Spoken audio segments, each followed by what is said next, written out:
hasn't forwarded all that shit to UCI.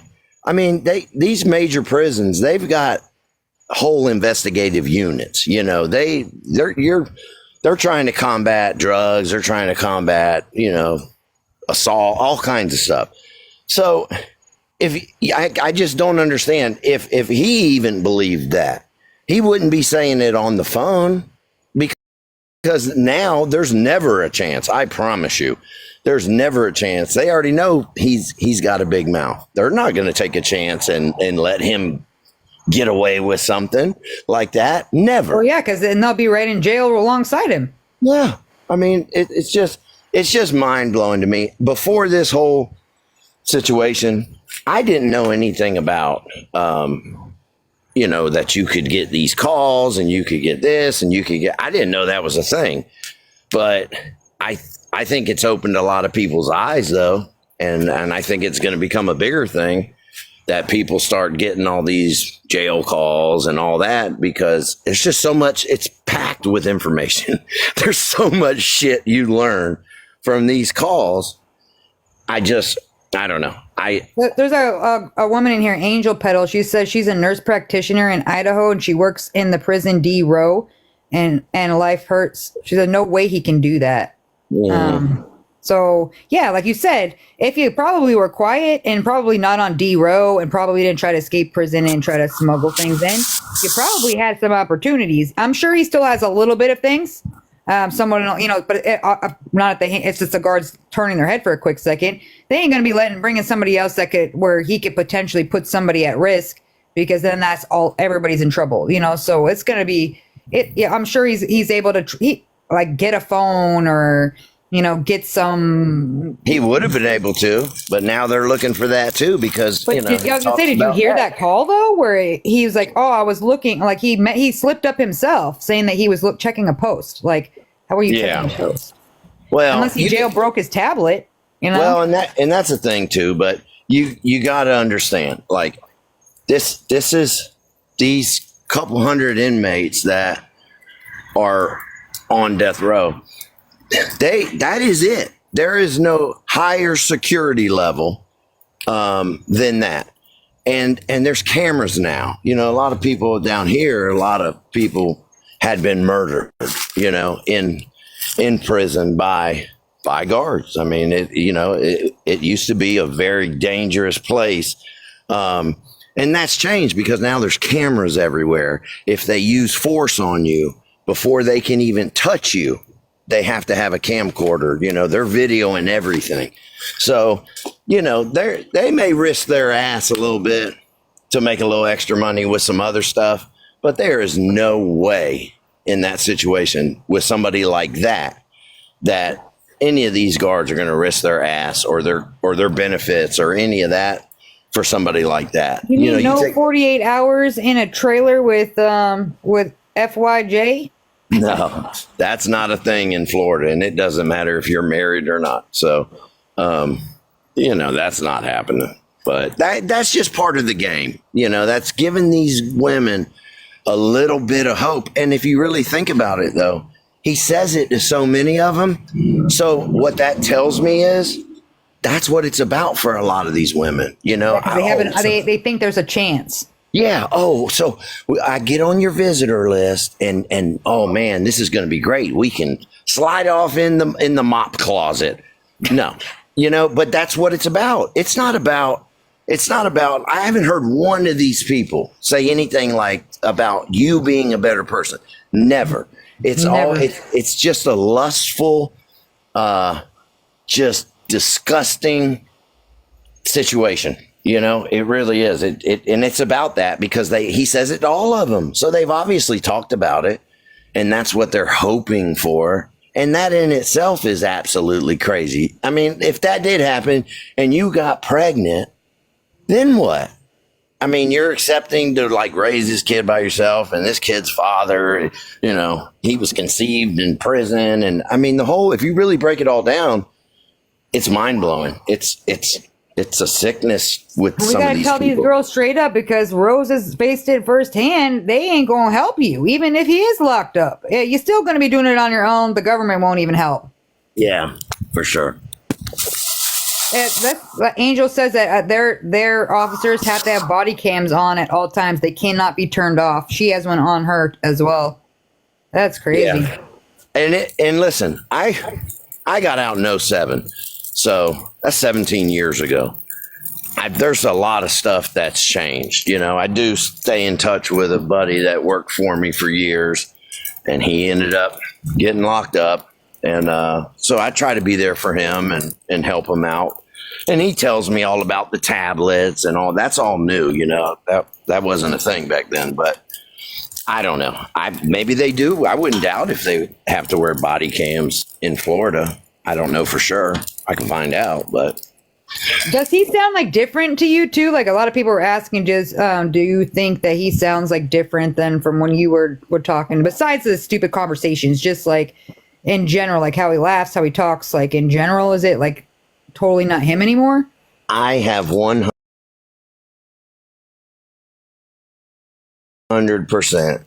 never heard that stupid laugh. I mean, it's almost manic. That's what it sounds like to me. It does sound like that. I can pick up on a lot of stuff in these calls based on his voice. You know, I can tell when he's totally not paying attention to somebody and he's scrolling through messages on his tablet. I can tell when he's just trying to shut somebody up and say whatever the hell, you know.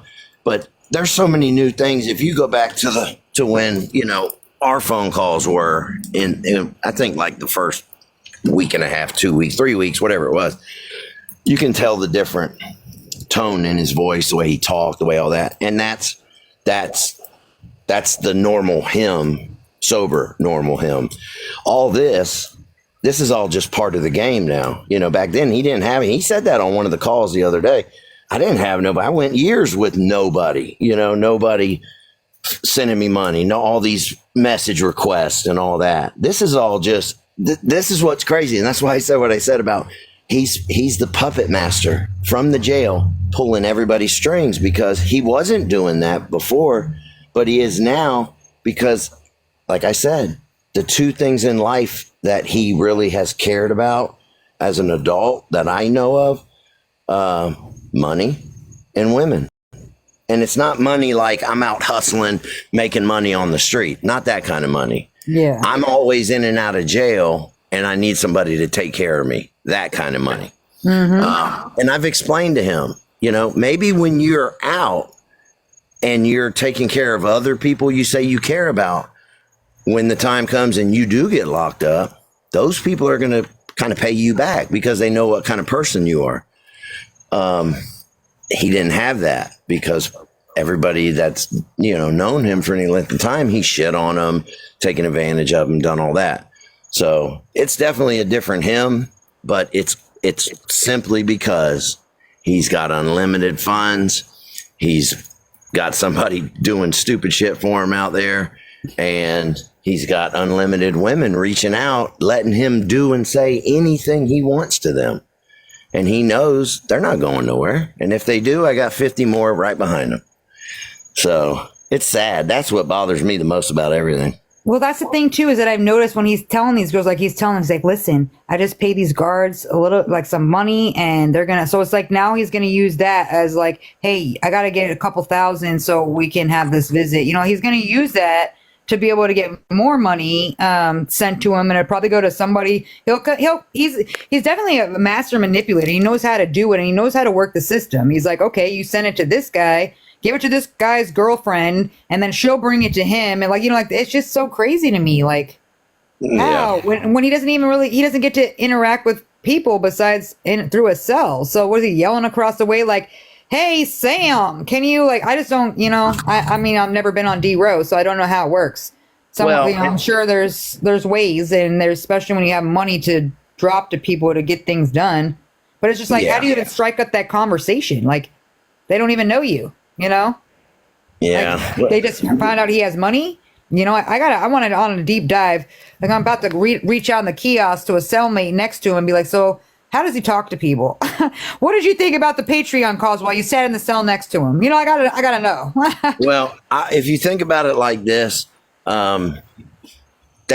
most prisons, officers get assigned to certain cell blocks or dorms or whatever, and that's just their post when they're working. It may be for a year, it may be for 5 years, and it's like that on death row because these guards, they're a little different than the general population guards. So when they get assigned this area, they're typically there for maybe their whole career, and you strike up friendships. I mean, if you're that kind of inmate who they know doesn't cause problems, doesn't do stupid shit that's going to bring heat to everybody, they kind of trust you a little more. You're not that problem that they have to deal with and make their job hard. So those things do happen. I mean, you form relationships with these people, and you'd be surprised. I mean, a lot of things happen. But I wanted to say this too before I forget. At this point of everything, I really felt bad for a lot of these women, and that's one of the reasons why I did have a lot of grace and patience and forgiveness, understanding, whatever you want to call it, with a lot of these girls.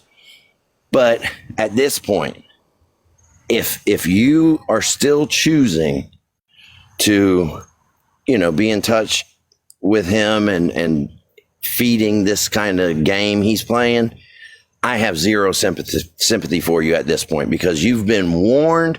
There's been proof. There's been video. There's been audio. There's been everything. And if at this point you're still caught up in that or thinking about reaching out, you deserve everything that happens to you. And that's just how I feel. He's going to drain you dry. I promise you. Yeah, that's what I said. I said with everything out now and all these calls, it's like, come on now. He just went on a global world tour, and then they're over here like, I thought I was the one. Like, now.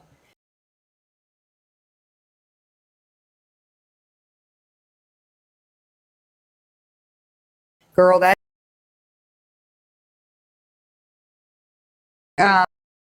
the more recent one where he was talking about how many stabbings he had on his record. Yeah. Is there truth to that? Let me give you an example.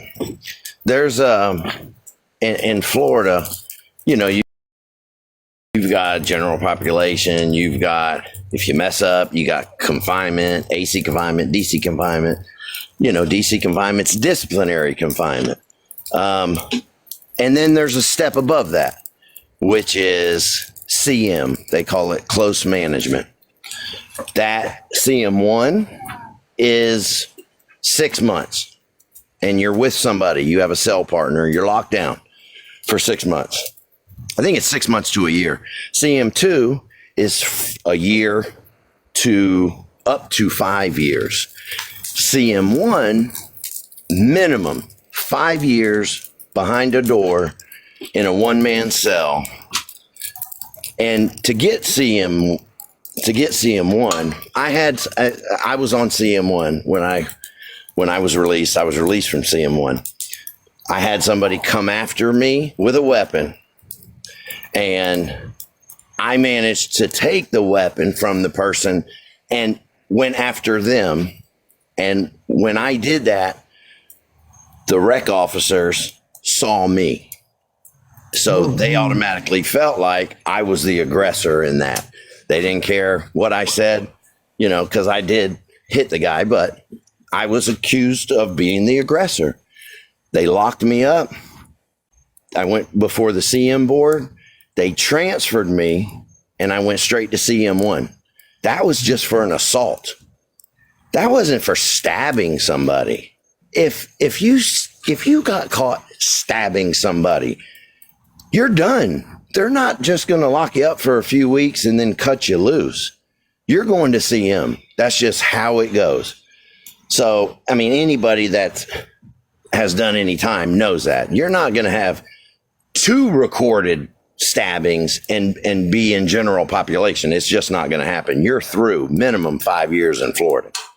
So it's just 7 times. Yeah.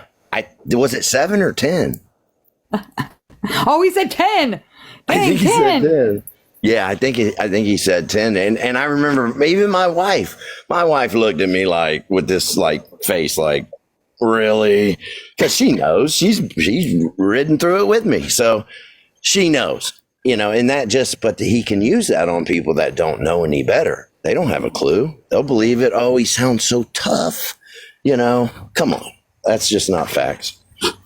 I mean, I wouldn't think that. I'm like, one, if just, because I'm very uneducated when it comes to the prison system, because thankfully I've never made it there. It's not one of my choice positions, especially nowadays. So I don't think I'm going to do that. But I like to learn a little bit about it just so I have a knowledge, because I don't know how it works. I've never been locked up like that. I've only been in like, I think the longest I stayed was like a week, and it was just general, and it was, it's kind of like a party. I saw 3 of my friends in there. It wasn't a bad time, honestly. It was just like an inconvenience, but it wasn't like terrible. So I didn't ever do the prison time, so I don't know what that's like. So I'm like, I always like to pick people's brains that have been there, because like, what is this guy saying? But if someone was bragging to me, and I don't know, like, I'm uneducated to that area besides what I see on TV or what I've seen on shows, but that's still like not fully reality, right? And I just, like, if someone was bragging to me about it, and I'm like, okay, you've already are in here for unaliving 2 women brutally, and then you have a whole history of that, and then you're saying that. I was like, oh, cool. Please, let's get 48 hours alone together. Like, do you just not want to be alive anymore? Is that their goals? Like, I just don't understand why they would think they're an exception. I just don't understand that part. Well, it's like you teach your kids, or I taught my kids. I've taught my kids that the biggest, loudest one that boasts and brags about what they have or what they do or what they've been through and all that, that's their defense mechanism. They're saying all that because they're trying to impress you, and they're trying to maybe put a little fear in you. It's the ones that don't talk about that. Those are the ones you have to worry about. Those are the ones that they might really live that way. That's part of his character. That's just, like I said before, he tries to put on that front because he's so insecure about himself, being such a big guy and just not having that spirit about him to kind of get crazy if he had to. That's just not who he is. And that's okay. There's nothing wrong with that, but it's all stories. How terrible is the food in prison? Is it really, really that bad where that's why he only wants to eat commissary stuff? Like, can you?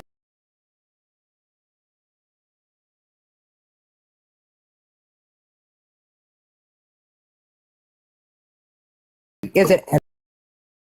If you are broke and have nothing, you're choosing to have nothing. They used to do like sausage on Friday night or baked chicken with some rice. It's got all the nutrients you need.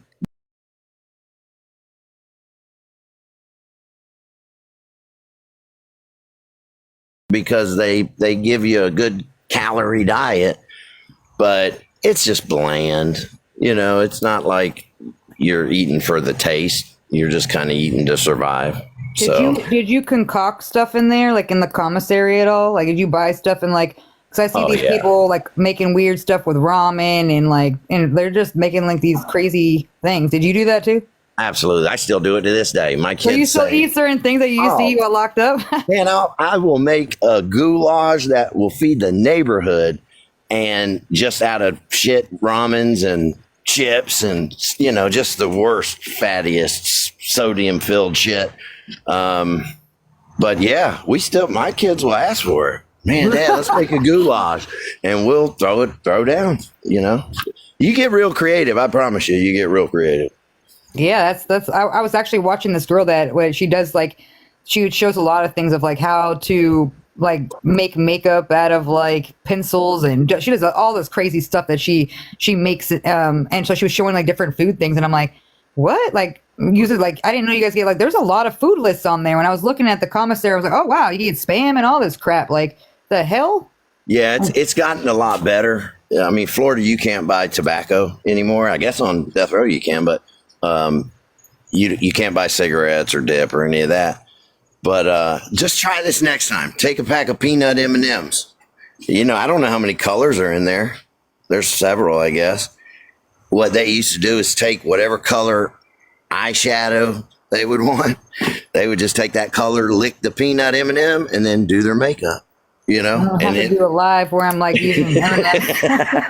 It transfers well. So I would never think to do that kind of stuff. But I mean, I guess you get resourceful, right? When you're trying to look nice inside of there for whoever knows what. I've always said that some of the most talented, creative, good people I met in prison. I mean, you talk about artists, people that do crafts, you know, make furniture, just the most creative things you would ever imagine.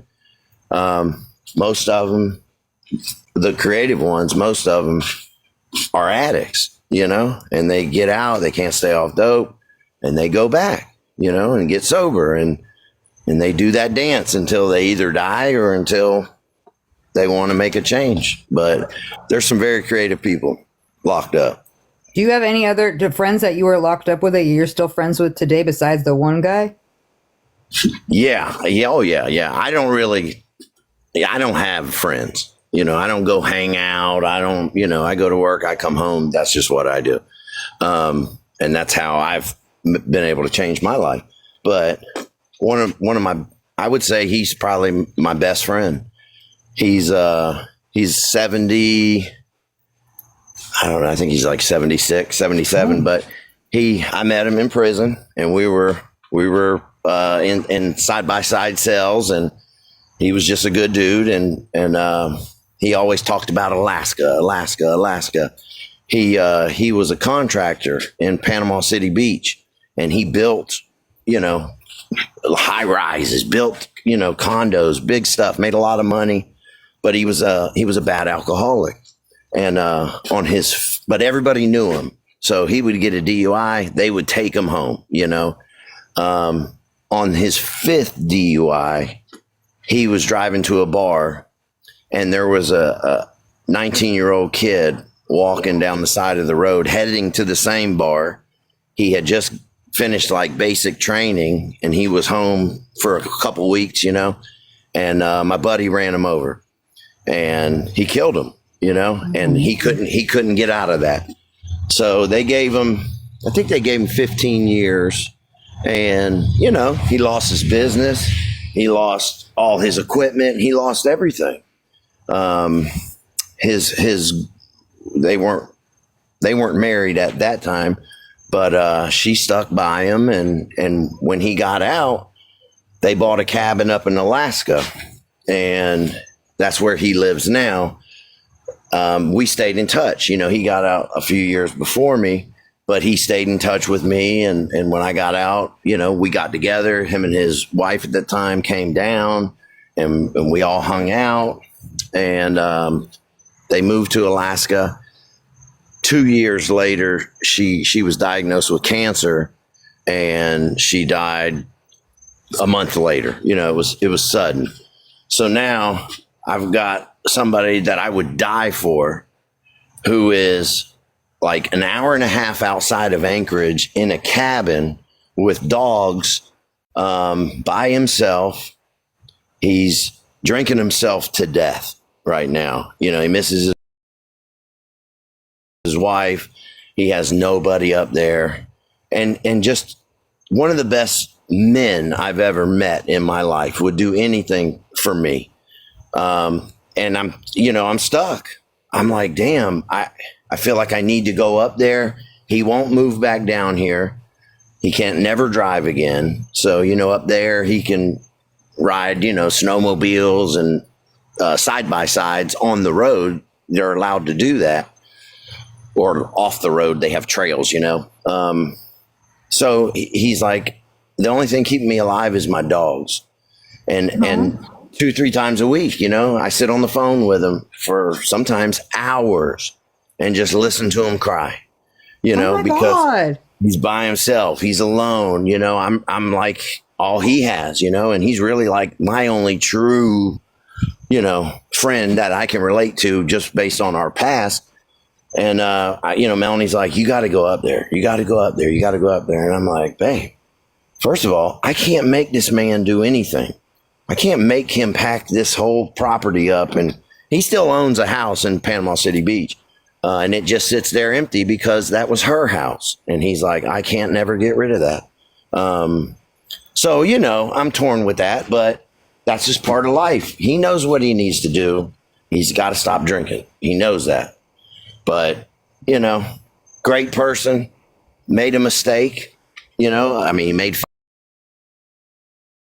5 mistakes, but on the 5th one, he killed somebody. So, Well, and I'm sure a person like that already has it, I'm sure that's a big factor too, because it sounds like it's his big heart. I'm sure that's hard to live with as well, Yeah. Yeah. So. And you don't fly, right? Because that's what's stopping you. You're not a flyer. No. Listen. Or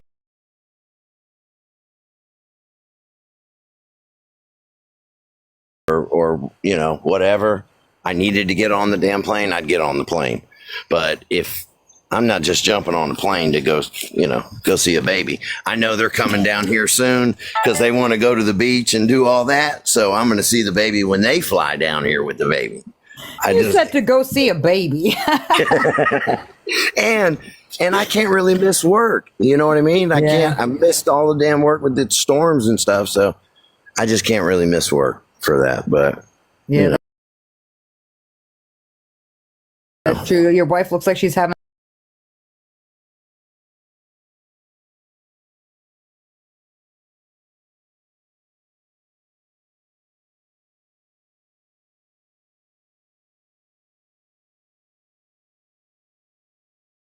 ever.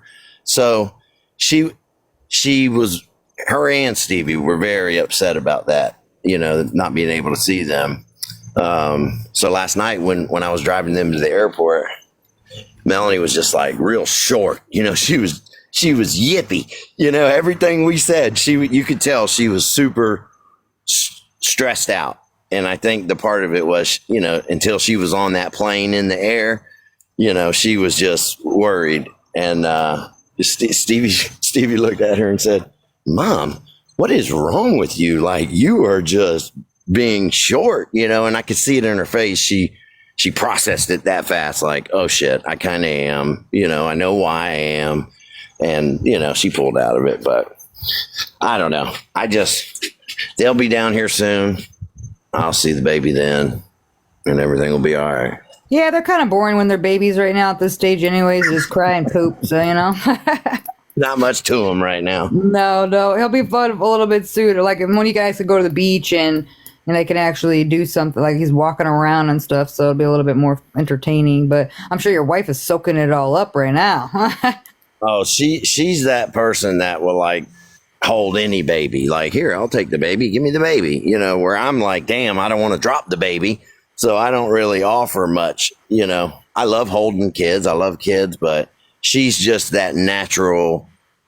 She would have kids until she died if she could. You she said, hell no. Nope, we're good. So yeah, I saw that. I was looking at Stevie and I'm like, because she was telling me all about his haircut. I was on the phone with her and she was going she's like, I'm taking him to go get a haircut after she fought with him to wake up 75 times. And then I'm like, what the hell, Mel? I thought you took him to get a haircut. She's like, that is cut. I'm like, the kid can't even see. How is he seeing right now? Listen, these kids these days, man. Yeah, and I'm the type like, oh, you want those yellow shoes over there? Okay, cool. You want a mohawk? Okay, cool. I don't say nothing about nothing. I try to let them be who they're going to be and work it all out themselves. But there is one thing I cannot stand, and that is his hair. And he knows it, and I tell him, I will pay you to cut your hair. I don't like it covers his eyes. He lets it hang down in his eyes. And I think he's got beautiful eyes, and I like to see his face when I'm talking to him. And we spent $40 on that piece of crap haircut. And it doesn't even look cut. I said, what the hell did you do? What'd you waste money on? Yeah. I She's like, asked him, I said, imagine what it looked like before. I'm like, oh, dang. to be honest, it doesn't look much different.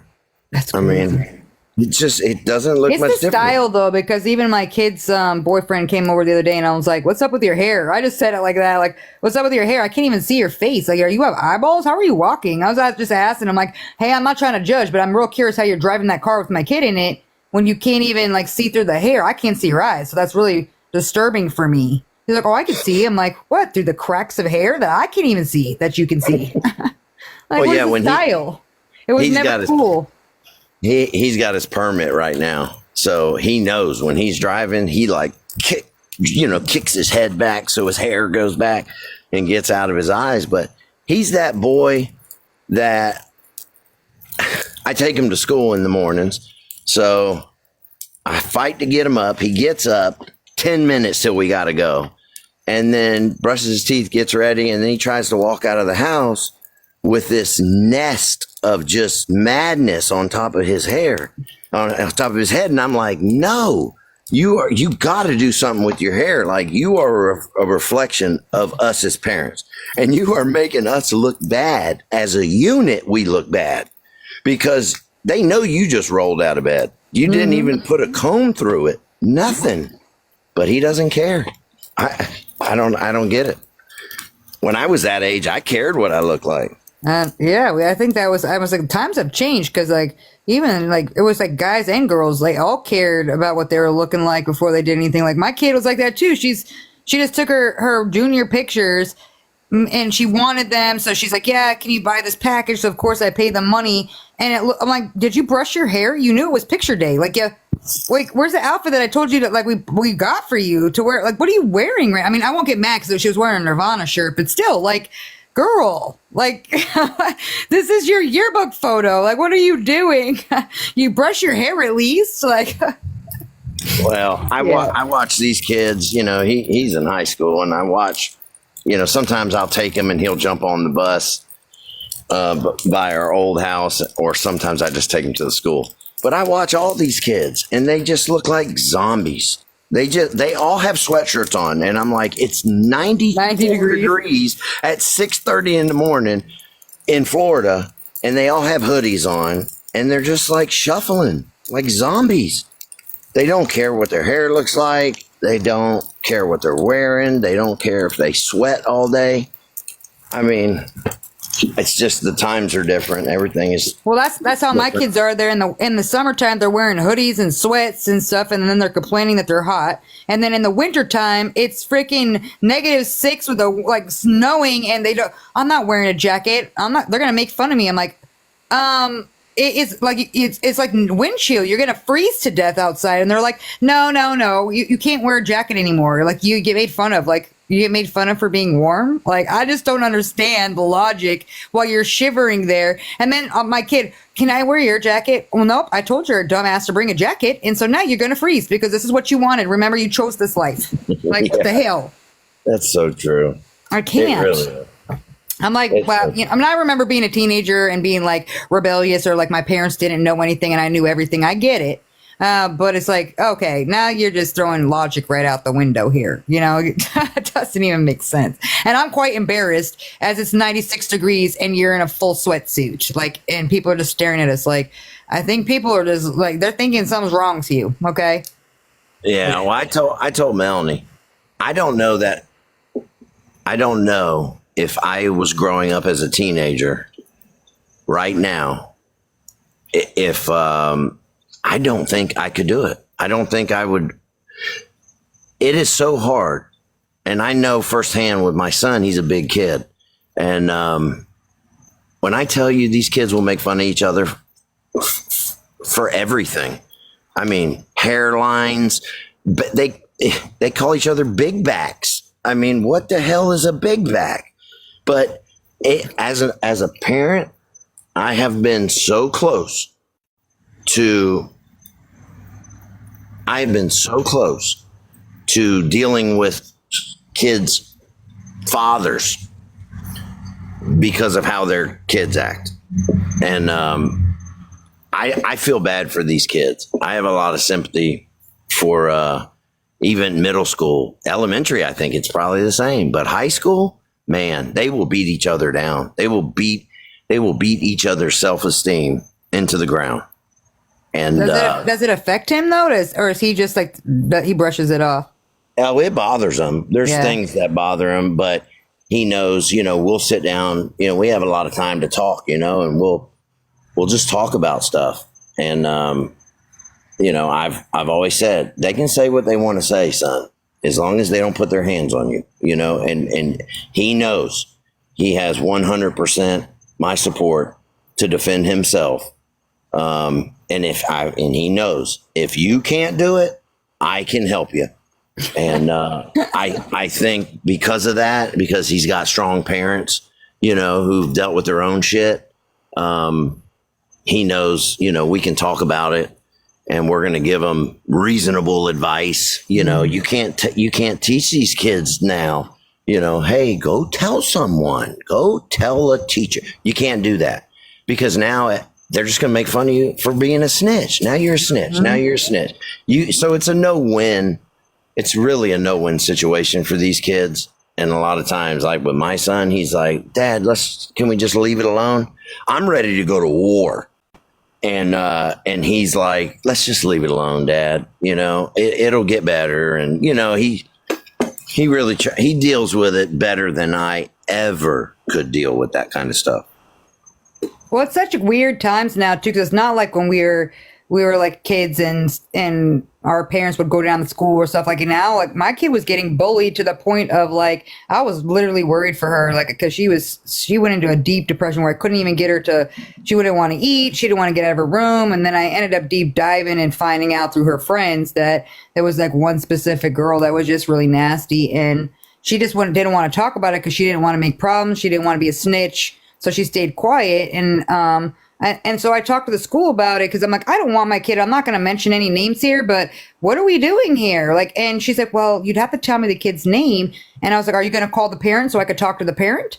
Because I want to talk to the parent, and they won't even let you do that anymore. They will not let the parent come down to the school and you and the parent have a conversation because they said, we can't do that before, like, we would need some sort of police mediator, and they won't do that. Like, why? Why does it have to be violent? I literally just want to know how we resolve an issue before my kid ends up hurting herself because this kid's an asshole. So then it got to that point where I'm trying to think of everything without causing conflict for her. I'm teaching her how to fight in the yard. I'm like, okay, so like somebody, don't let her push you. She puts her hands on you. You solve that. And it was a battle where it's like, what's the right thing to do in this situation? Because I've tried everything without being like, okay, I'm gonna like go snitch her out, and then now nothing happens. My kid's got to go still sit in the same class with her, and now everybody's making fun of her for it. It's a worse situation, so you don't want that. I know. Even when we were kids, snitches get stitches. You never did that stuff. So I get it, but then it was funny because I was like, well, you could have picked the wrong mom because I found that kid, I found her grandma, I found the mom, showed up at the door, and I said, if your kid bullies my kid one more time and I find out about it, I'm going to be here every damn day of your life and I'm going to bully you. She's like, I got fibromyalgia and I don't like, that is your threat. I'm like, well, tell your kid because I'm not playing around and my kid is not going to go to school and say anything. So I'm just going to react to you. Since you don't know how to control your kid, I don't know how to control myself. So you tell me which one is better. And it was funny because the girl kind of left her alone for a little while. And then in front of her friends, my kid just clocked her. Then the school calls me and I'm like, well, I told you to keep an eye on her. I didn't. She's like, you should have said her name. And I'm like, what would you have done? It still would have happened at the end of the day. So I'll take my kid out right now. We're going to go out to eat. I'm going to get her whatever she wants. We're going to go celebrate because she finally defended herself and no one bothered her ever again. But she did get like a 3-day suspension, which is messed up because my kid wasn't the aggressor, but because she still defended herself, it was a problem. And I'm like, so we just let kids just get bullied and get like picked on and get beat up. And then when they react, they're in trouble too. That doesn't even make logical sense. Like, where the hell are these people allowing this to happen then? You got to be having more people or more resources if you're going to do that kind of stuff. Well, the way I always deep dive into stuff. And if you think about, you know your kid. We all know our kids. If you're a good parent, you know your kid. And you know if your kid has that personality to kind of be that bossy bully type. You know that. Oh, yeah. And if you don't fix it, that's on you. But we're responsible for our kids until they are 18 years old. So how I look at it, if there's this kid who's constantly just targeting my child or other kids or whatever, I feel like as their parent who's responsible, I'm going to deal directly with them because they're obviously not doing their job, or they're scared of their kid. There's a lot of parents that are scared of their kids. And I get that. Some kids are outrageously mean or whatever, but you can't hit your kid. You can't yell at your kid. You can't do anything to your kid because then now the DCF comes, the cops come. Like they teach these kids, if this happens, you can't talk. They told my daughter that she can't. It's emotional abuse because I yelled at her and I was like, clean your fucking room. If I say clean your room, she ain't cleaning her room. I drop a couple F-bombs. You best believe that room's getting clean. And the teacher tells me, You can't do that. That's emotional abuse. You don't know what the impact that's going to have on her future. I'm like, what? Mm-hmm. Like that's a crazy. So I don't get to punish my kid at all. So I got to pay for them, and I can't do any sort of punishment. That doesn't even make sense. So these kids now take advantage. These badass kids now get to walk all over their parents. Their parents are actually scared of their kids, and they have no control whatsoever. And it's like, oh yeah, okay. That's not going to happen. I tell my kids and instill them every day, especially because they're teenagers and they got emotions and hormones and they act crazy. I will go to jail. Try me, because I will drop you real quick and teach you a very valuable lesson. Probably be the best night's sleep I've had in a while because no one will bother me. So, try me. So I'm not going to, I told that too. No one's going to tell me how to raise my kid. My kids are good kids, but they will take advantage of that situation if they feel like you can use that as an upper hand. You can't touch me because then you'll go to jail. Try me, kid. Yeah, I'll tell you how brazen these kids are. We went to last year. We went to a football game at a different school. It's a real well-known school for their football. So we went, and a lot of kids from my son's school go to that school or go to those games. And so just him and I went. We're watching the game, minding our own business. We're up at almost the top of the bleachers. And, I'm a very observant person. I'm always watching everybody, everything. I'm everywhere. I should be watching the game, but I'm everywhere else. So I already saw this group of kids. And they were kind of glancing up at us. And my son, he's watching the game. He's not even paying attention to any of this. And these brave little badass kids came and sat 3 or 4 rows in front of us.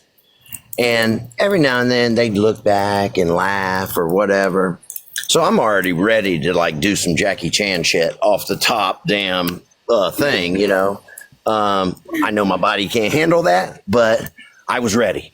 So one of these little punks literally got up, walked down to the stairs, and then walked up to our row and then came over and stood right next to my son. And I don't even remember what he said. It wasn't anything too crazy, but I know it pissed my son off and it really pissed me off. And it was everything I had to not put my hands on this kid, but I stood up and I looked at this kid and I said, you better turn around and you better walk away. And all of his little friends, they all had their phones out. They want to record everything now and post it online. They all had their phones out. And as soon as his little coward ass turned around and tucked his tail, they all put their phones down, got up and walked away. I can handle it as an adult, but these kids, man, I think of it from my son's point of view. He probably was embarrassed, not because of what this punk kid said, but because he said it in front of his dad. Mm-hmm. That probably hurt him and embarrassed him. Damn, this is my dad, and he's going through, he's got hormones and emotions and all that at this age, so his mind's already going crazy.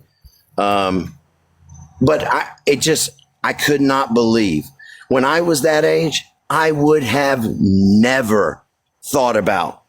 If I had a problem with somebody and I saw that person with their parents or parent, I wouldn't have even thought twice. I'm not even getting close to that. I would never come up and say something slick like that. But that's these kids now. Like, they are on another level. It is true. It starts pissing me off, though. That's why I said I will hit a little kid. Try me.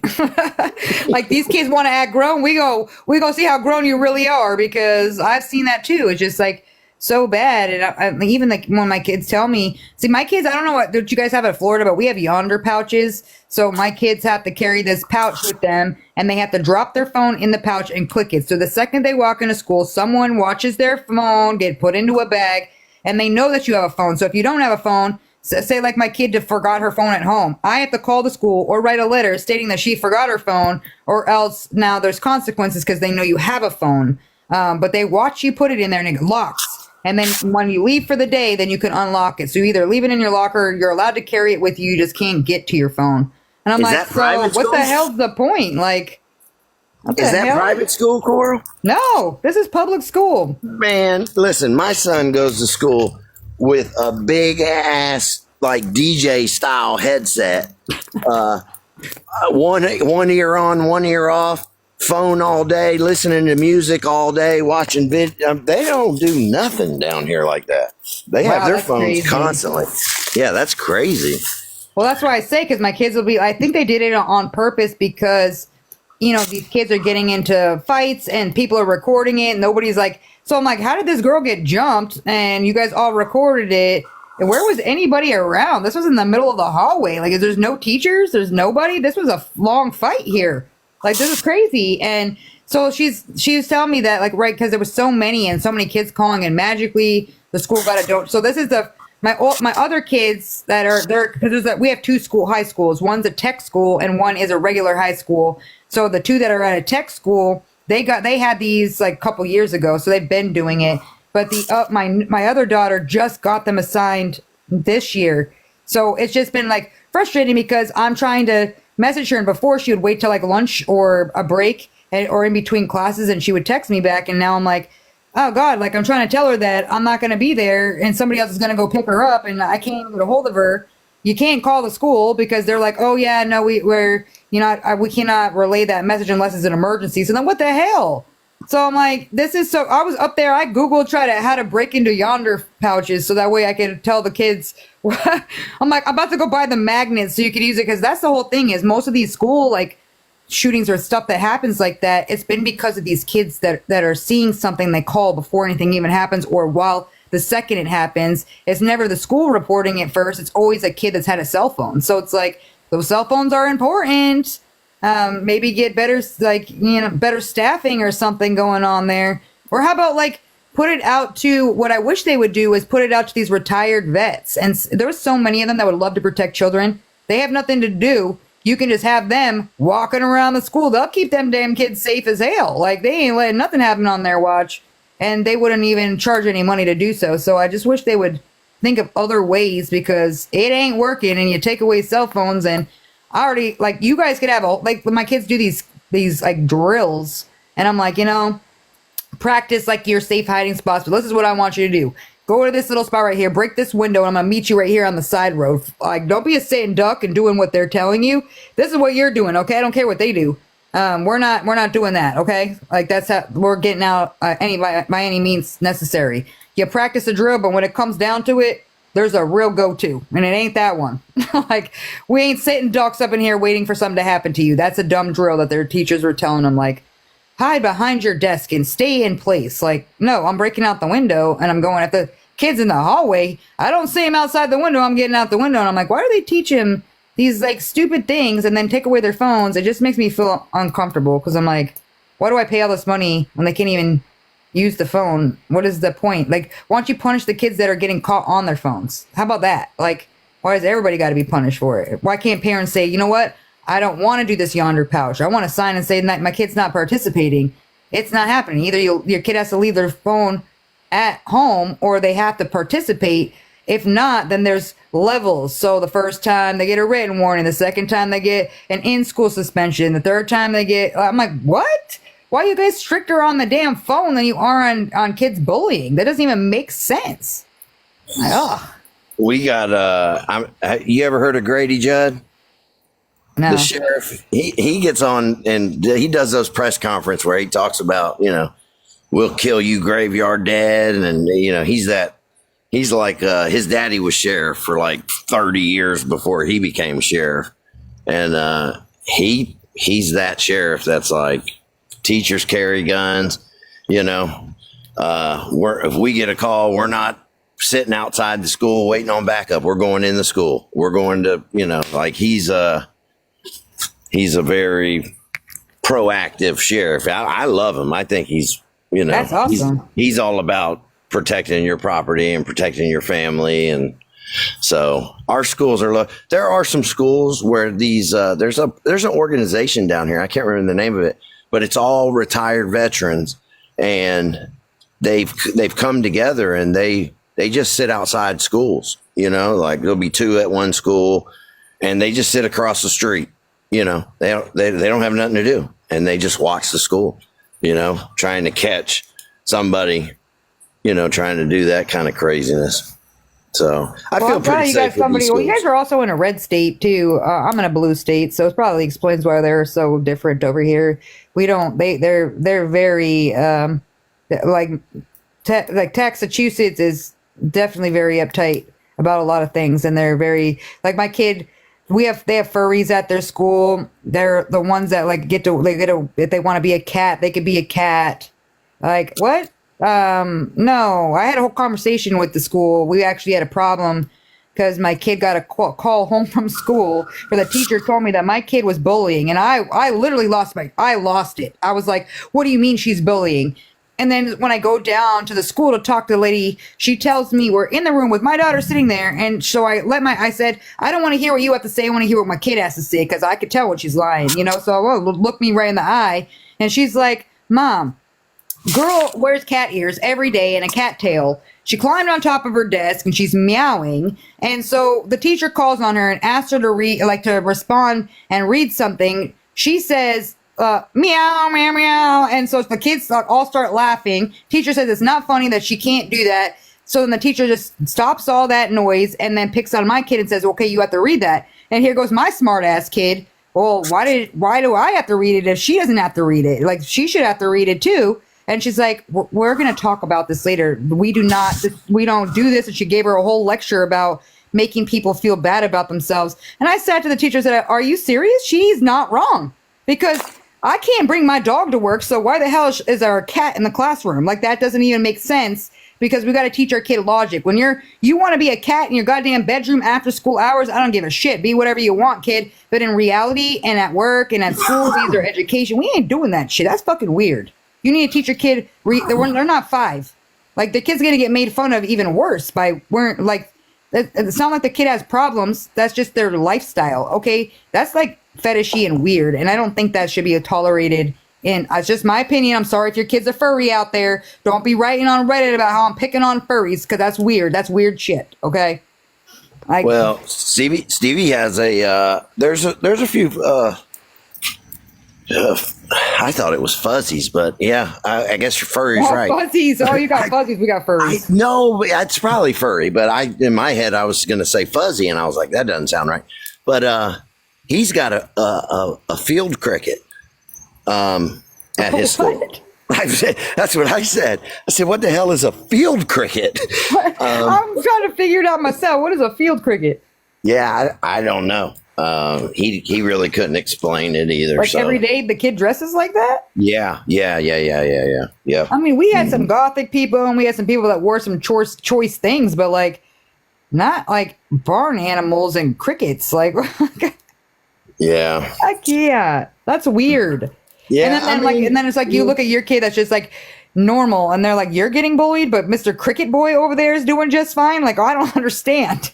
Well, but there's a lot of times there's things that put stuff in perspective for me, where like I see things or he tells me things, and in my head I'm like, you know what? Maybe his hair ain't that bad. I can I can accept the hair in his eyes because it could be a lot worse. I could be dealing with. He's a cute boy. I was looking at the pictures that Mel sent earlier, and I was like, well, he's like a good mixture of both of you guys. And he does have really pretty eyes when you could see them. Today was the first time I ever saw his eyes. I didn't even know that he had eyes until today. Yeah. And his cheeks, even like Charlie, we were all like his cheeks. I just want to like squeeze his little face. I know. You can't do that anymore. He's too old. You can barely hug him now. He's like, they're too cool now. Just way too cool for. Don't even tell them that you love them. They're like, God, don't embarrass me. Like, oh, I'm sorry that love is just so embarrassing. Like, geez. Yeah, he's a good kid. I'm thankful. So that's awesome. So it's not like, has it been nice and peaceful? Is it weird not having anybody home? Relaxing because you don't have. No, shit. I relax either way. No, I miss him. We get to talking shit. We're just that dysfunctional house where kids come over, people come over, and they're like, damn, they really talk like that to each other. Like we don't pull no punches. I'm like, get your fucking ass up and go clean the damn bathroom. That's just how we communicate. So it's just me and the animals now. It's a little quiet. That's all. I say you must be bored. That's why I was looking. I'm like, I'm real shocked he hasn't been on a German live yet. No, I'm just out here messing with this fire. So I know I can hear the little crackles. It sounds peaceful and relaxing. I know. And that's the other thing. You ever think about, I'm gonna say this and I gotta go. I know One more thing. I'm so old. I feel I'm so old because I was sitting here earlier watching the fire, and the sun went down. And I was like, damn, that was pretty. And then it got black, and I'm looking at the embers of the fire and I was just like, this is absolutely beautiful, And I think like, I would never say that 20 years ago. I would, it's just how you change when you get older. You look at, I just look at shit differently. I'll stop and watch birds now. What the hell am I doing? They're just flying through the air and I'm just watching them. I just appreciate, I don't know. I just appreciate a lot of shit. I think it's just like, especially when I feel like it comes with age and like wisdom and everything. You just start thinking about like how, and especially because people around you, you see all these stories, you see all this sadness. Like it hit me hard last night, even thinking about duty. And I'm like, man, it's just crazy to me that life is never promised and we always take advantage of the little things. So I'm like, man, I might be having a bad day, but like I'm breathing and a lot of people can't say the same. So I exactly know what you're talking about. Like it's just the little things, right? I saw the sunset from my porch today and I was just like, sat there just for a minute and just quiet and just staring like, wow, if I flash back 10 years ago, this would not be a thing for me to be like, cool, sunset, bye, not even pay attention, Now I'm just trying to like enjoy the little things that we don't know if we'll get to see that again or not, Yeah. Wait, does your son have a TikTok? He's got all kinds of accounts. Because I see some right here. It says that Steven, and it says, stop talking about my hair, Dad. Oh, I don't know if that's really your son or if it's just someone messing around. Oh, I don't know. That'd be something he would say. So yeah. He don't like you talking about his hair? No, that was him. He just shot me a text. Oh, it was him. Oh, crap. I said, bye, Dad, in the comments. So I can't see, he's watching me. They're watching me. Yeah, he is. He's watching you right now. Stop talking about my hair, Dad. They're keeping an eye on me. Well, I know Mel would be because the girls always send out that when I'm live or something. So I know Mel would be. We're watching you. Always watching. Yeah. From afar. Well, listen, I'm going to say this and then I got to go finish this fire. And I know he's listening. I just hope that my son knows. I know sometimes I catch myself and I'm like, son, listen, do this, try that, and I'm trying to guide him, just from experience. And he's like, oh, okay, Dad. I could tell he doesn't want to hear that shit. But I just hope 20 years from now, 10 years from now, that my kids can look back and realize like the shit I was telling them is just facts. It's just the truth. I'm just trying to prepare him for the type of people that are in this world. You know, there's mean people, there's hurtful people, there's nasty people. And I hope he hears that, and I hope he knows that, you know. Yeah. Did you hear that, son? Did you hear what your dad, you hear that fire that he's spitting? He's rolling his eyes right now. Oh, he's rolling his eyes. But you know what? I know he knows deep down that he's very fortunate. Like you guys are great parents, and obviously because it shows in how he is as a child. So you know that's how you could always tell when the kid is a reflection. I mean, not all the time, because some kids just like, you know, like one kid just goes rogue, you know, but you do everything you can to try to do that for them. But you got really lucky. You know, I hear that all the time from Mel too. Like he's a sweet boy, except for when you guys are yelling at him to get up. I hear that all the time. Get up. Yeah. I'm not going to tell you again. We're going to be late. Well, I can say this, and then I'm going to go. Then one more thing. I already take Stevie as a success, as a win, because at his age, I was having a child. I hadn't been to school in a year and a half. My mom was dying of cancer. You know what I mean? I'm thankful that he's doing great. He's got great grades, like honor roll type stuff, you know, advanced classes, and he's a good kid. He's not up to nothing bad. I can say that because I watch him, and his mom watches him. We know he's not doing anything bad. He's not doing anything remotely close to what we were doing at that age. Yeah, so, I know, that's what I think about. I'm thankful for that.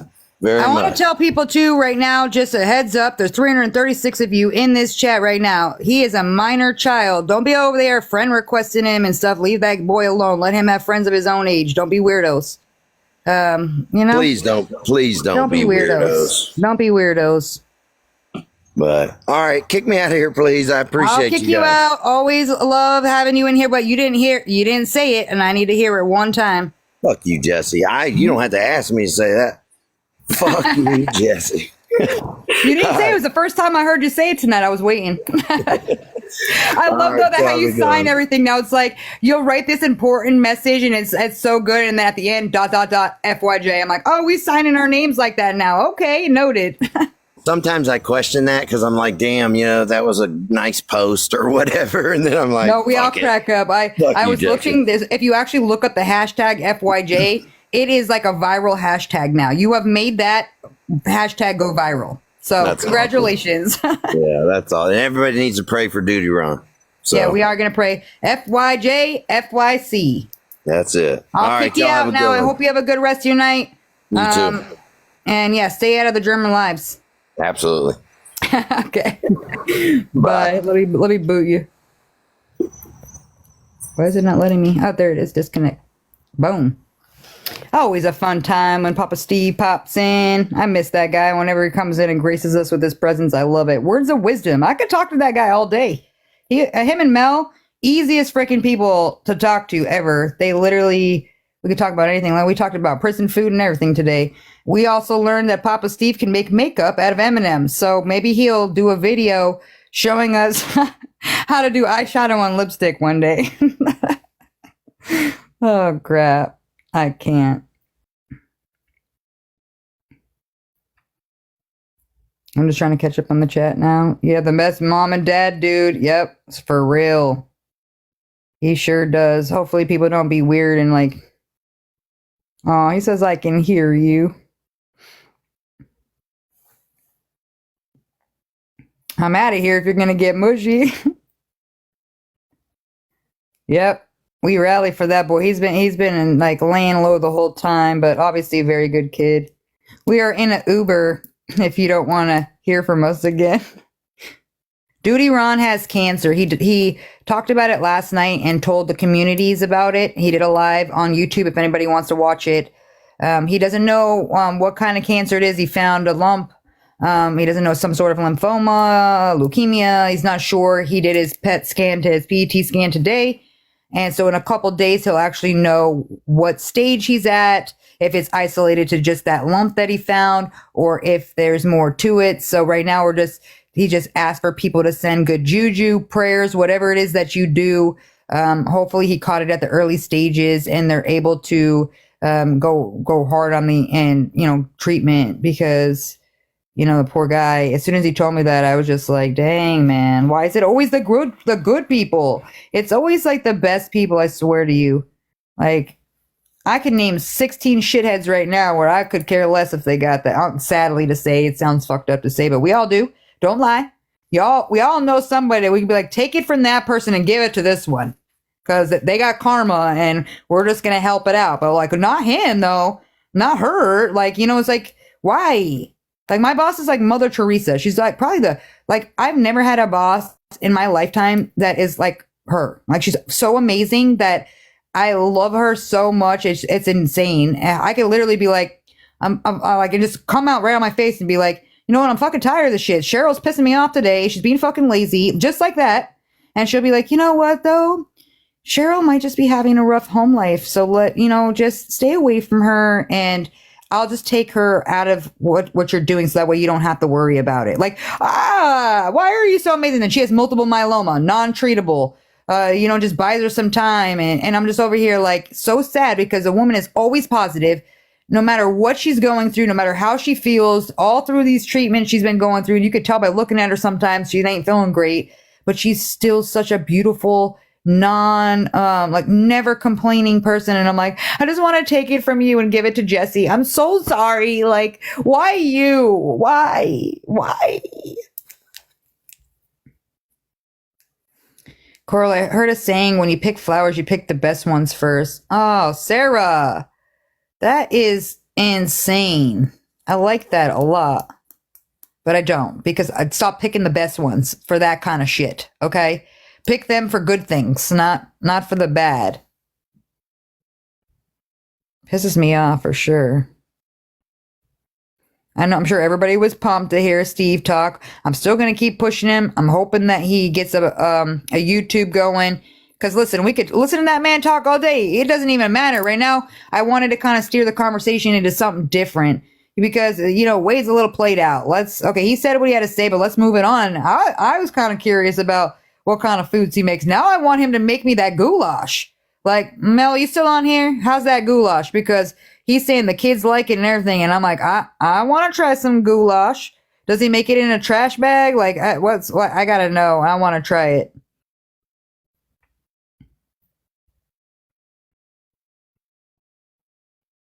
Can we get him to write a book? I'm just trying to get him to do a podcast. You miss Papa Steve? No, Crystal.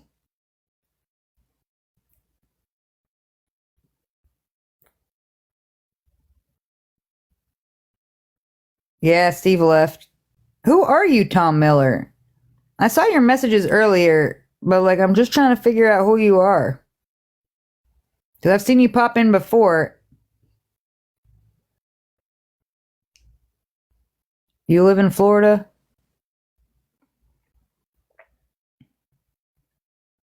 Well, also letting you guys know, if you watch the Duty Ron special, if you haven't, from last night, he gave the Coral Light community such a beautiful shout out. He shouted out to the mods. He shouted out to the team and the community. He loves our community. He thanks all of you guys and your support and your love. And he's like, TikTok has been a drama filled place, but I love your community. And that to me was like, oh, we're just we're merging his good community with our good community, and it's just a big powwow of love and great people and respectable people, and I freaking truly love that the most.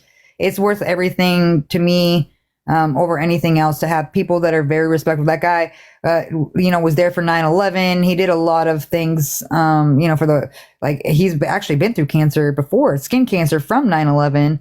He's got plenty of stories, and he covers every true crime case. He's had Gabby Petito's parents on his lives, and he's had Melanie Little. If you guys don't know Melanie Little, oh my gosh, fangirling over here. I love me some Melanie Little. And I see him they're BFFs, and I'm over here that's so awesome. What a good connection, because these people have the background. I'd rather talk to someone who is a retired cop who has been doing it their whole life, or detectives, defense attorneys, prosecutors. I'd rather talk to these types of people, or forensics. Those are the ones I want to ask questions in the true crime community. It's not like some other dumbass with a phone. I want somebody that, like, that's the value. We have other people that we could use for different things, but his community means a lot to me because there's a lot of, like, people that have a crazy backgrounds that can actually get us answers. If they don't know, they find it. Love that. Oh God. Who's calling me from somewhere? Louisiana. Who's calling from Louisiana? Is one of you calling me from Louisiana right now? I'm not answering it. Tommy and Mila, actually, are they live yet? Can somebody confirm? Are they live yet? Or are they going live at 9? Duty Ron, did you hear me talking about you? Did someone tag you? Because you just came out when I was just talking about how great your community was. I don't know if you heard of it, but at all. But I wanted to give you a shout out, and because I was just talking about yesterday how you gave the community a shout out. So I let them know that even in everything you're going through, you gave a shout out to the community and the love and everything else that you got. And we're here to rally for you, Duty. We really want, like, the best. We're hoping that your scan today, everything's going to go decent, and you'll find out sooner rather than later. Oh, you missed it. No. And you missed Papa Steve. He was in here for like a good hour. We were talking about prison foods, like what he used to make in prison. We also found out you can use M&Ms to make makeup. So that was interesting. You can make eyeshadows. So I was just trying to talk about something other than Wade and kind of hear different things about him. We talked about bullying in schools and not being able to parent. We talked about, actually, his son popped in, his youngest one, and Mel, and so it was kind of cool. It was a different vibe, not so only about Wade, I like people to get to know him other than just the negative side. I appreciate you all supporting me during this uncertain time for me. Hey, listen, if anybody's gonna kick its ass, it's gonna be you, because you already been through enough. You've been through a lot, and you always are doing stuff and rallying for other people and praying for others. And I believe in that good karma coming back. You've already beaten cancer before. So hopefully it's at an early stage and you're going to come back and hit us with some, no matter what, it's not going to be the greatest news because you still got a battle, but let's just hope that it's something that's, has a very high success rate and you caught it at the early stages. Either way, we're here to fight with you. Anything you need. Guys, follow Duty Ron. He's actually trying to grow his platform on TikTok as well. So if you guys want to hit that, you said cancer should be afraid of you, Duty. So true. But if you guys want to hit that smash button for him, Steve has been communicating with me about my cancer. He has been a true friend since I spoke it. Yeah, actually, he's been signing, instead of just FYJ, he now puts FYJ, FYC. So now he's, saying that too. Like, not just Jesse, cancer too. So cancer is Jesse. So I guess they're one and the same. I love that. The guy has a huge heart, honestly. Anybody, I honestly want to fly to wherever these people are that talk crap just to punch them in the face, because, like, how do you not see how amazing this man is? He's got a big heart. And it goes to show you that, yes, he's been through some shit times in his life. He's made some bad decisions in his life. He's spent some time in prison, but I've met so many great people that spend time in prison and have changed their life and are just the most amazing people. So that's why I say you can't always judge, but yeah, you can when you don't have remorse and you don't do anything to change your life and you don't grow from something that you did. If you're constantly doing that, yeah. But I love that man so much. And I'm hoping that you're feeling the love of the community and you're feeling all that support. I'm sure you were messages deep on that video yesterday, because I was just like, man, that chat was flying so fast. I could barely keep up with it, and I was just overwhelmed. I got emotional reading some of the things that people wrote to you, or how they're battling it, they're currently themselves, or how they lost somebody, and I'm like, man, this is just so touching right now. I've never been so moved in a live ever. It was so touching, honestly. We absolutely love you, Duty Ron, and we send you all of the jujus and prayers, and I'm just hoping you knock this one right down. Don't let that get into it. You know what? My boss told me too, because I was talking to her about it today. She doesn't know who you are. She doesn't really go on social media, but she was saying to tell you that the only thing that she's like, I almost never feel sick. However, if I'm in my brain and I start thinking about it and I let it define me, then yeah, now all of a sudden I don't feel well. Now it's consuming me. Now it's consuming my brain. And she's like, you just have to fight it with positivity. You have to sit there and literally every day pull yourself in there and be like, I can fucking do this. Oh, are you in the box? Hold on, wait. Let me bring you in. Let's bring you in. And let me pull you up because I have the screen's funny. I need to make the screen. How do I bring you? How do I? Okay, here's the microphone, camera, expand. Okay. No, I don't want that. Oh, geez. Yeah, I wasn't trying to do that either, but I was trying to do side by side and it wouldn't let me, let's try.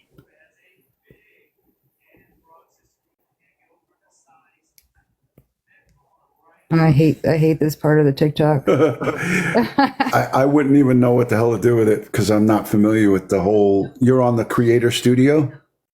Yeah, I'm just clicking on you and it brings up like a let me see, it says shrink. I feel like I'm taking up too. I feel like I'm but taking then it up gets too you. much. I'm trying to get the side by side, and for some reason, it's not letting me do it. Well, you're not on camera right now anyway, so you could freely speak.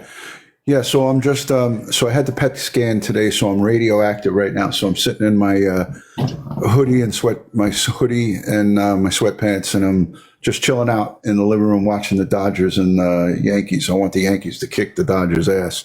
Oh, the true New Yorker. Yeah, I'm fucking pissed that they knocked out my Mets, but I'm in Massachusetts, so I'm gonna say the Yankees ain't my favorite, and I can't. How do you deny Mookie Betts? That man is like the freaking greatest. The Dodgers got a beast of a team, but they do have a beast of a team.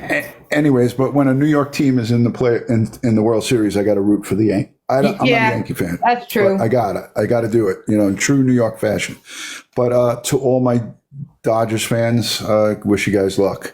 So I just wanted to make a couple of things. I did. I really appreciated not just you guys, but I appreciated the love from all of the creators, like JD Delay and Pablo, and like a whole bunch of other people who were, just in that chat last night. And that chaplain that I brought in there, there's a whole story with him.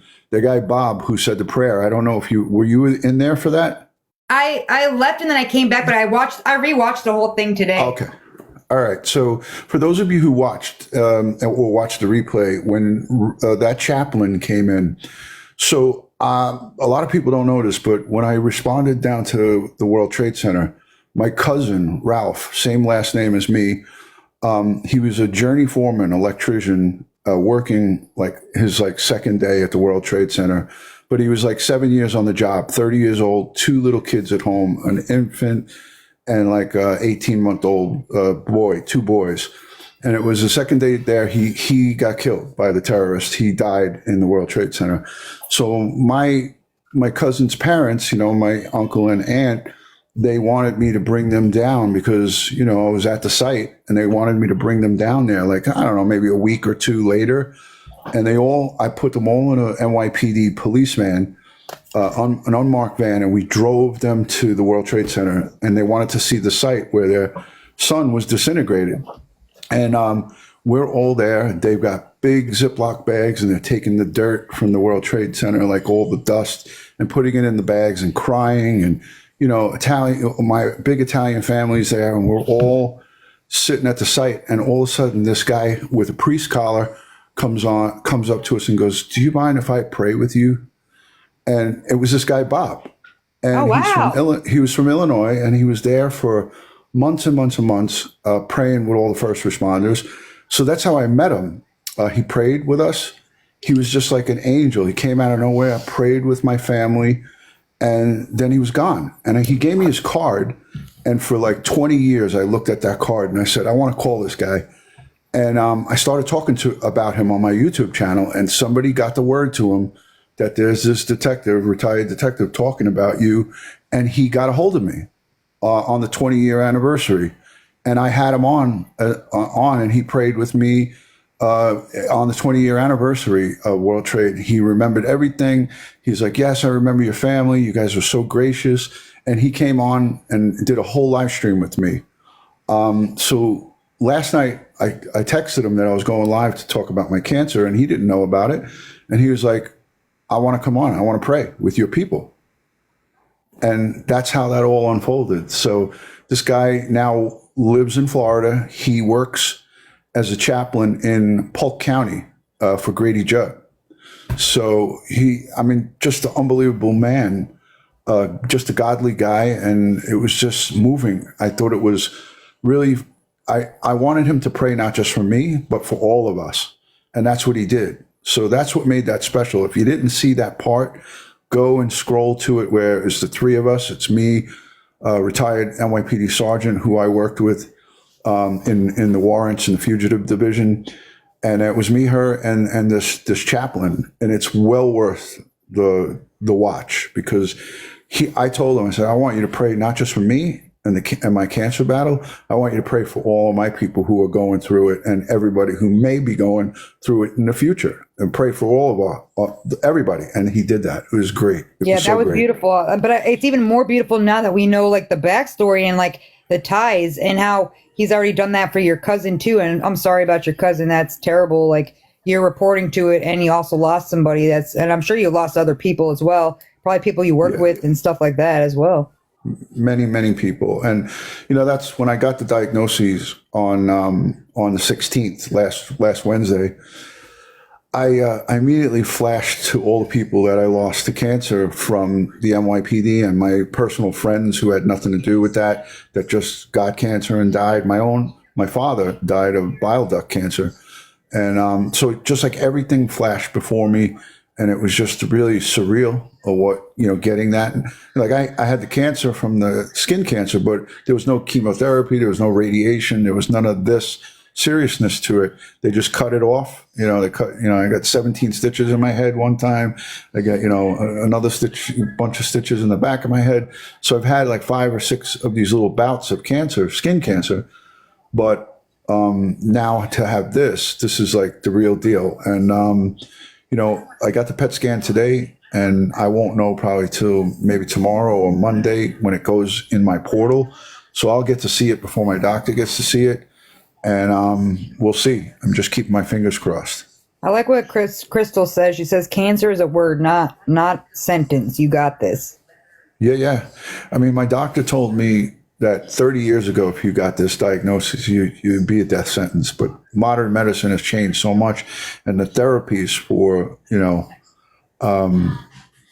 this type of cancer is very treatable when caught early. And there's the key words there: when caught early. And I'm hoping that I did catch it early, and we're praying that it's not in a whole bunch of different other areas within my body, and that PET scan will tell. So, to everybody in the chat, love and respect always. You guys are, like I said last night on my stream, I don't know if you caught that, Coral, but I was like, you've developed such a great community. It like mimics mine with the ladies, and I know you have a couple of gents in here as well, but majority of you, the girl power that's in here, and the way you guys fight for justice for the victims and their families, that's what I live for. And you guys, you guys just are like a ray of sunshine, goodness.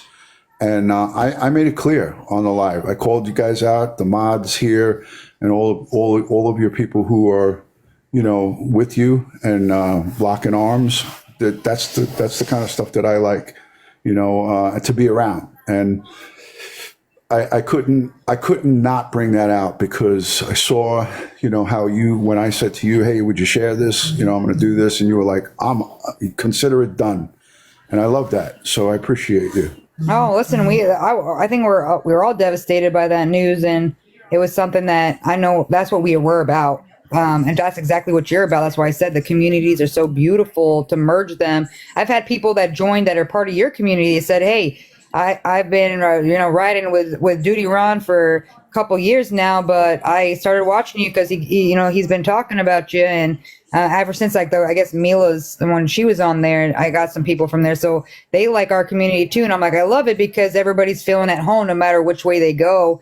And YouTube and TikTok are two different worlds, and it's kind of cool because now you have both, and we're all both kind of like seeing, on both of them now. But I gave you a shot before you came in, and we were saying the same thing of just like how beautiful it was, and how everybody rallied, and what a touching. I've never been so touched on a live in my entire life. Like I went through all kinds of emotions, and was just like, this is so beautiful. And like, yesterday, I didn't want to make it all sad, but it was my dad's birthday, and he raised me since I was little, and he passed away 2 years ago, and it was all on the same day, so it was just overwhelming of emotions already for me. So I'm like, oh my God, what a beautiful moment. I needed it because it was just to see everybody rally for you. It was just so amazing that this is what we do. This is why we do it. Or when it's our turn or something happens, God forbid, we rise up and we rally, and when we say we write at dawn, we ain't joking. This is the serious stuff that we're about. We're not here for the drama and the aspect of that. We're here to actually be there for people at the time of them needing it, Yeah, absolutely. And I saw in the chat people saying the Sarah Boone verdict is in. Let me just say this, and without even seeing it, I guarantee you it's going to be guilty. I got a feeling, I just have that gut feeling that she's going to be found guilty on all charges. What is it, chat? Let me know. Somebody Google it. So I know jury, it's guilty, but like, what were the charges? So Manslaughter, open and shut luggage. So I don't know. I haven't been watching it because someone said open and shut luggage. Yeah, that's correct. It wasn't an open and shut case. They're waiting for someone to come back. Okay, yeah. So I don't think it has come down yet, but it looks like they're saying that. The girl who does the editing on my videos already texts me, and she's like, "Hey, boss, Boone verdict is possibly coming down." So, so I just got that message while I was on here with you. Huh? Oh, wait, it's in California. Where's it at? No, she's in Florida. When are they? She's in Florida. She's in Florida. So, isn't the jury done for the day? They might, obviously not. People are watching court TV. They might be working overtime to get this. Most juries like to not let the weekend set. They like to try to, unless they're at an impasse, But I think they were all on board with this one, and they probably said, "Let's work throughout the night so we could be done with this and go home." Well, like Massachusetts, like they ain't playing around, and the jury, it's like because I was watching that Karen Reed trial, it's like 4 p.m. and Judge Bev, Auntie Bev over there is like, I'm out. I'm out of here. They said that they got permission, I think, to go till 9, 10, or 11. Wow. I don't know. There's a lot of different things. So judge gave them permission to keep going. And look, they want a verdict, but they don't want them to rush it. But it's indicative that everybody's on the same page. When you have a bunch of people that are disagreeing, then they're not going to just say, "Oh, let's just give this so we can go home." I think that they're all in agreement, and that's a good sign for the prosecution. And for the victim here, this guy was zippered up in a suitcase and then mocked by some psychopath and then hit when his hand was coming out of it with a fucking baseball bat. I mean, come on. You have to see her crazy. Too, because she's literally like staring at she's smiling at the jury. Like she's like I said, like she's at a beauty pageant, like, "Hey, pick me." Yeah, she's a female version of Wade Wilson. She's a danger to society. She's a killer and would kill again if you crossed her. I mean, so she just didn't like him. And they were both volatile with each other in their relationship, hitting each other, getting drunk. The common denominator is they were both drinkers, and they both would get stupid, sloppy drunk. And she beat him, he beat her, and it doesn't give you the right to kill somebody. So at the end of the day, the defense brought in the big guns and tried to say, well, guess what? This is battered woman syndrome and blah, blah, blah, blah. But when she videotaped herself mocking the guy while he was dying, that to me is the seal of the deal right there, oh, And that's she's my name. slurring Don't her wear it words out. and everything, but like there was definitely intent in that, like that's crazy. Yeah, he's telling her I can't breathe, and she's like, "Oh, that's your problem."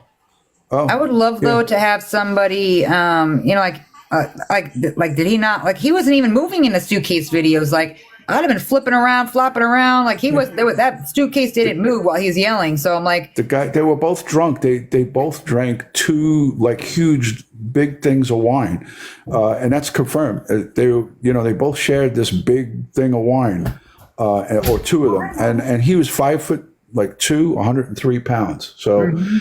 The guy's a small, teeny guy, but it is what it is. Listen, I'm going to run, but I want to just say thank you again to all of the Koral community. You Koralites are awesome. Keep on being you. Keep on doing what you're doing, and don't let the trolls and the people who are gonna. When you're successful, people are going to knock you down. They're going to try to knock you down, and that's I've seen that on many different levels. It happens to me. You got to have a thicker skin and just ignore these people, because they want to get a rise out of you. And by people coming after you for doing something good, that's on them. So people will see right through it. People that are good will see through it. You want to weed your garden, Koral. So when you got these shitty people, just block them and move on. Smile and wave. I always say it. So thank you guys. Thank you all for we appreciate you, and we're going to keep sending those positive juju and prayers, and we'll be anxiously awaiting to find out. Hey, do you use that on my chart too? Because that thing, I do. I swear I find out information more first there before I find it from my doctor. Yep, that's what I said. I'm going to get the results before my doctor gets it, but hopefully I won't be able to read the results. I'll be able to see the imaging, but I guess I'll be able to read the report. But a lot of times the reports are kind of, like a lot of technical stuff, and the terminology that they use is not my language. So it's like, hopefully I'll be able to know what it is. But at the end of the day, like it's Friday night and they didn't upload it yet. So I don't know if these people work on Saturdays or how that's going to happen, or maybe it'll just be Monday. So we'll see. Keep my fingers crossed. All right, Raven says she's a nurse if you need help interpreting. Thank you, Raven. I will definitely take you up on that. Thank you. Well, we hope that you have a really good night, and thank you for popping in. I always love when you come in and say hi. Appreciate it. You guys are awesome. I'll talk to you soon. All right. Talk to you soon. Waiting for our update. I love this. So we already had Steve in here. We had Duty up in here. Let's not have any crazies though, okay? Like I need like a crazy free night. As crazy as we're gonna get right now as I'm on this live. No camera movement yet. We're waiting for this verdict over here. So we can watch and see what's gonna happen. If they've already reached it, I don't know why they haven't come out yet. I'm just anxiously waiting to find out what you got. Is this like oh, I have to turn the volume so that way it is ready when it's ready. Let me take the headphones off. Boom, speakers. Okay. The Sarah Boone verdict is already, they already deliberated for an hour and 45 minutes and they already have a verdict, which we already pretty much know. Who wants to call it right now? Who wants to call? We already know guilty, but what do you think she's going to get charged with? Hey, Jules. Thank you guys that were giving gifts and giving me the heart meats and stuff. I didn't when people are in here, I'm not going to address it, but I do see you guys and I appreciate that. Can you respond to the comment about you wishing cancer on people? Because there's no misinterpret. What are you talking about? Oh, when I was just messing around. Nobody wishes cancer on people. I wouldn't wish cancer on anybody. I was just making a freaking joke because I put it towards Jesse. So, because FYJ. But honestly, no, I don't wish any sort of ill will on anybody. I don't want the karma of that. It's just that I'm just messing around with you guys. So don't get sensitive on it. It's a miss. You guys don't sit over here crazy about it. Judge is back. Mine's on what? Oh, all right. Play. I didn't even see a comment about that. I missed that comment. Case number 2020 CF 2603, State of Florida versus Sarah Boone. State, let me get your appearance for the record. Chief, yes, sure, on behalf of the state. William J. for the state. Defense. James Owens for Ms. Boone. Kevin Beck for Sarah Boone. Mr. Henderson's not on the year. Okay, all right. Ms. Boone is seated at counsel's table, wearing the same clothes. Yeah, I still don't know where that comment is. Yes, Mr. Beck. Judge, they've got her in chains and they've got her in the ankle handcuffs, so she can't. People can't be sarcastic or have any sort of humor. They take literally every one of my words so serious and literal. If there's any way you can take off the handcuffs and the waist chain so that the jury wouldn't see it in case there's something wrong with the verdict form or there's an issue, which sometimes happens, but that's my position. Why does she need to take the I've been waist chain advised off? by the sheriff that during the reading of the verdict, due to Miss Boone's status as an inmate, their leg irons and the cuffs are to be attached. Well, she's going to stay seated. That's fine. Mr. Beck's going to stay seated. I would ask for all remain seated, and do you mind everybody in the gallery that there should be no emotional reaction? I was just about to address that, sir. Thank you very much. All right, members of the I jury. can't, if I show the screen, I get in trouble for it because it is a law and crime. So I've tried doing that before and my live got flagged. But you can do it on YouTube. It's just TikTok don't like it. To contain yourself emotionally, and you're going to react in any way, be it in joy or in. Yeah, go see her. If you guys want to see her actual face, go I'm gonna turn ask it you on. politely to excuse yourself at this time. There cannot be any emotional outbursts when the verdict is read. Does everybody understand that? I see everybody nodding their heads. Okay. All right, State, are we ready to bring in our jury? This is on law and crime right now, Ready to guys. Bring in our jury. Yes, Judge. All right, let's go ahead and bring in our jury. Everyone will remain seated. All right, let me see. This is crazy. I can't believe they came back that fast. I can't believe they're doing this right now, like almost 9 o'clock at night. Florida don't play. We're watching the Sarah Boone verdict right now.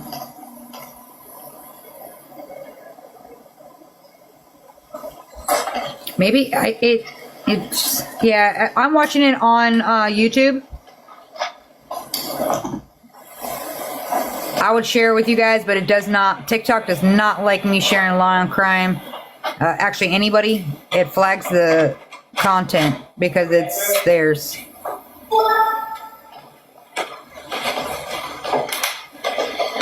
They weren't playing hide. No grown-ass adults playing hide and seek. State, do you recognize our jury? Yes, Your Honor. Defense, do you recognize our jury? All right, members of the jury, you may be seated. Thank you. Members of our jury, good evening. I understand that you've come to a verdict in this case. Yes. If you could please hand the verdict form to Good the night. deputy, please.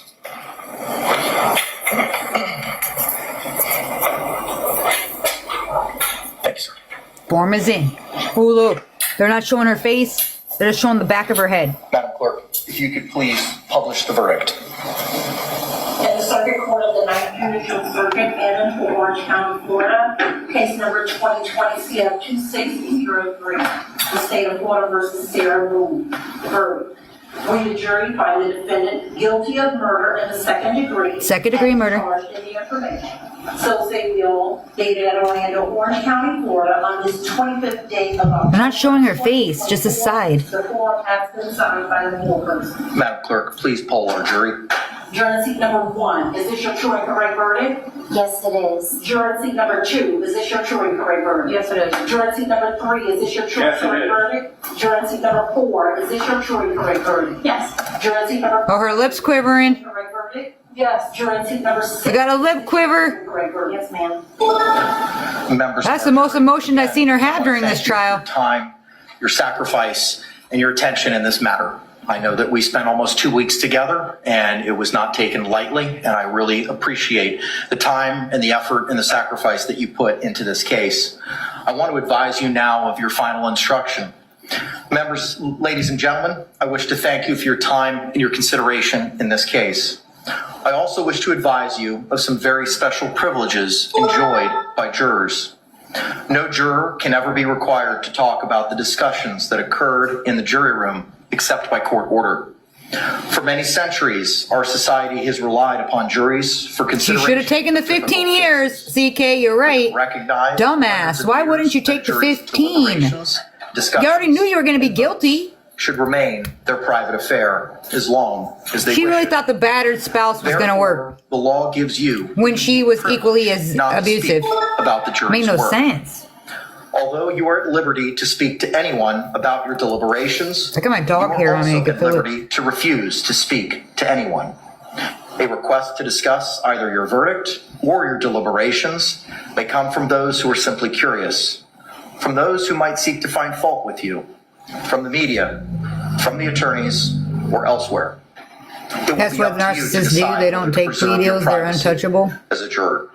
With It's that, true. members of the jury, again, I thank you for your service. I'm going to ask you return to the deliberation room. I'll be back there shortly with your jury certificates. And thank you. I watched her face. That smile was wiped right off. Ears are red. Oh, she mad now. How could they not believe me? I think you're absolutely right, though. I think she definitely hit herself with a blade in the leg.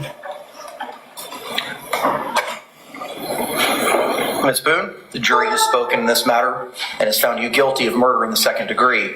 The court adjudicates you guilty of murder in the second degree. As this is your first felony conviction, you are entitled to a pre-sentencing investigation by the Department of Corrections. Mr. Owens, are you seeking that in this Yeah, case? for real, KK. Can we get this judge to do Karen Reed? Because Auntie Bev ain't it. Pre-sentencing investigation. Really State, for pissing the me off. purposes of sentencing, do you anticipate eliciting any testimony Danny, I can't with you. from be it the victim's family? 2 or 3 victim impact statements, sir. Okay. Mr. Owens, do you plan on presenting any evidence during the course of the sentencing hearing, sir? Probably some testimony from Dr. Harper. Okay. All right. How long do you think, State, that you would need? You mean timing wise, or are we thinking? A quantum of time, sir. Yeah, well, normally